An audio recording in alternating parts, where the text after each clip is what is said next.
I changed the starting lineup. I'm gonna start Frank tonight instead of Wayne, and try to start us off with a good defensive presence from the standpoint of putting one of our better perimeter defenders on the floor.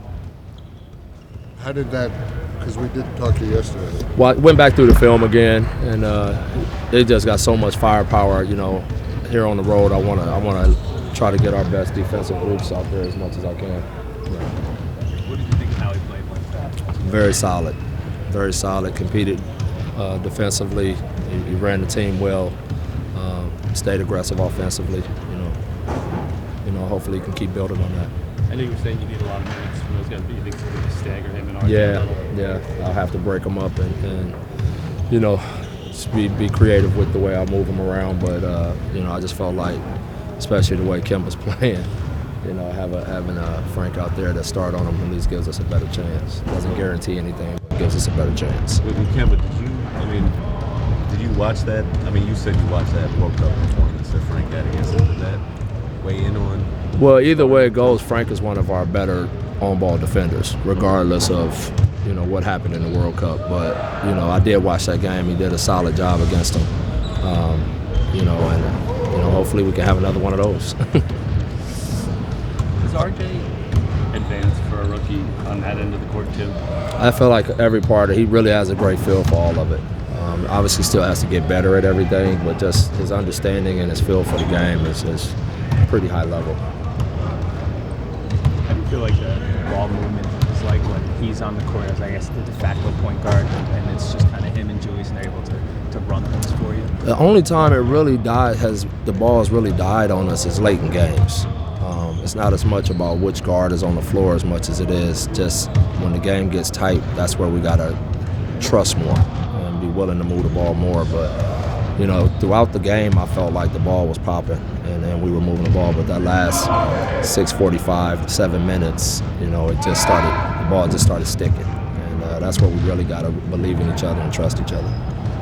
So how does the rotation go with the backup point guard minutes? It's still Barrett will get some backup point guard minutes? Yep. And then and obviously Zoe's got to be ready. Zoe's another ball handler for us, so he's got to be ready to go as well. Is that for him, the DMPs in the last couple of games, was that a matchup thing, or the idea that Frank was the backup and it wasn't? Yeah, and just not as much. I got to get Wayne Ellington on the floor. One way or another, Wayne Ellington has to play for us because he's just such a weapon. And so now I'm just trying to figure out how do I continue to utilize Zoe while I'm playing Frank and Wayne. With Wayne, whether he's making or missing shots, you got to guard him. Yeah, he just draws so much attention. He opens up the floor from a spacing standpoint for our other guys so much that having him sitting, having him have DMPs is not a good idea for us. Have you fiddled the idea of putting Portis into the starting lineup for Mitch? I think that was something you were considering earlier. Yeah, I've thought about it, but right now I'm going to keep going with where Mitch is at. I thought Mitch had a really good game the other night, a good start. But, again, I'm much more about finishes. You saw against Chicago, Bobby was the guy that finished the game. And even last game, Bobby finished the game. So these guys aren't too much. I don't think our guys are caught up in that right now. The Morris Robinson ran the front court, like the numbers have been plus minus wise, and I think ratings wise. Do you worry about that? Like, do you try to figure out spacing for them? Yeah, and at the end of the day, you got to look at the film to pay attention to the numbers. Numbers don't tell the whole story, and a lot of it is just making shots. If those shots are going down for us, and Marcus is getting those shots to go down that he usually makes, plus minus looks totally different. But if you just look at the numbers, you could be making some bad decisions on, decisions based on half the information. Are you also asking Frank to score out there? Ask him to just take the shots that's given to him. Stay aggressive for, when his opportunities arise, don't pass on those. Is Alfred doesn't look good for the Sunday situation? No, I don't think so. I think he's going to be a little more time with that hamstring. So it's a pretty good hamstring strain? Yeah, and it just, even if it's a lot, when you just strain them a lot of times, it's hard to get out there and run around, especially at that position. So, we'd rather err on the side of caution right now and not risk him blowing it. Some coaches say if a starter gets hurt, they're not going to lose their starting job just because they got hurt. For you, where you are, well, I don't. Was out for the starter. could it go a different way based on how these guys are playing when they come It just depends on how it's going.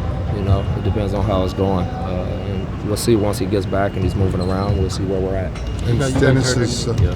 Yeah. You hear anything from Sunday. Dennis about what he meant? Yeah, he's not going to be back yet. Hopefully Sunday, but again, we're not rushing him back at all.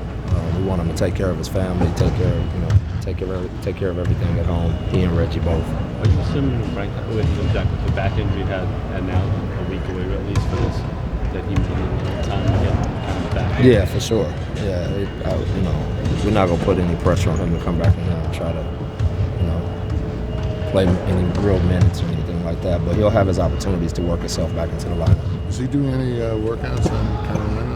Oh, yeah, I'm sure he's doing some conditioning and things like that, but nothing's like the game and the practice. All right. Thanks, Coach.